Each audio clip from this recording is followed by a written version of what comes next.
చెప్పు కైలాసం పైలమని, ఈశ్వరునికి చెప్పు ఎల్లి వస్తానా అని. సిద్ధి బుద్ధిని వెంట పెట్టుకొని రావే మాయా, కాళియుగ భక్తుల కోరికలు తీర్చరావే మాయా. పార్వతమ్మ పిండి బొమ్మను చేసెనట, కైలాసుని దీవెనతో బ్రహ్మాండ నాయకుడి అయినావట.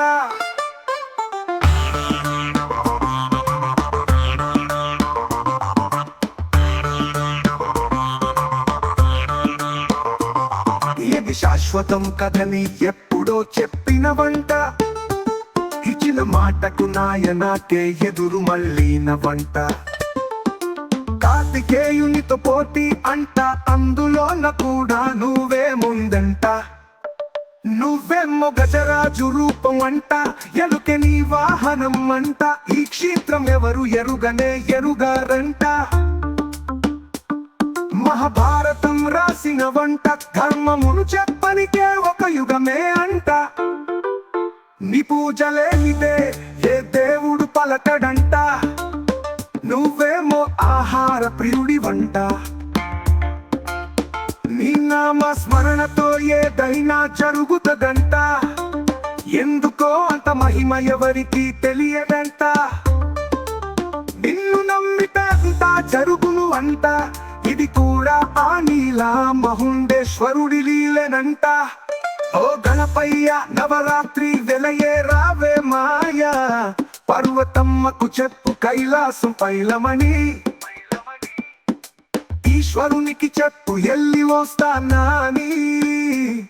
సిద్ధి బుద్ధిని వెంట పెట్టుకొని రావే మాయా, కాళియుగ భక్తుల కోరికలు తీర్చరావే మాయా.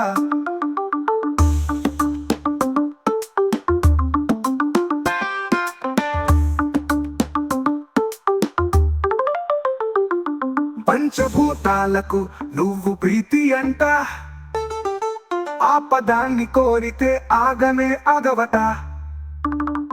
మంచి ఎప్పుడు ఓడిందిలే నేలేదంట, ఇది అంత మీ నైన లీలలేనంట. బ్రహ్మాండమునే కడుపులోన దాచి కాపాడినావట, మరి ఎందుకో ఇంత చెడు జరిగినా పట్టించుకోవట. భాద్రపద మాసం భలే అనుకూలమట, అందుకే ఈ వినాయక చవితి పూజలట. మొహమాటానికి పిలిచేయమంట, ఆహారం సమకూర్చుట కానే కాదట. కైలాసం నుండి దివికి తీసుకొచ్చేయమంట, ఆపై గంగకు సాగనంపేమంట. నీ ఇష్టం ఎవరికి అక్కరలేదంట, అందుకే మల్వచ్చి ఏటా మళ్ళీ పిలిసేమంట.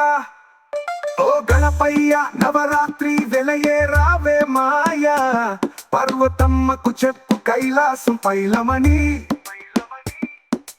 ఈశ్వరునికి చెప్పు ఎల్లి వస్తానా అని. సిద్ధి బుద్ధిని వెంట పెట్టుకొని రావే మాయా, కాళియుగ భక్తుల కోరికలు తీర్చరావే మాయా.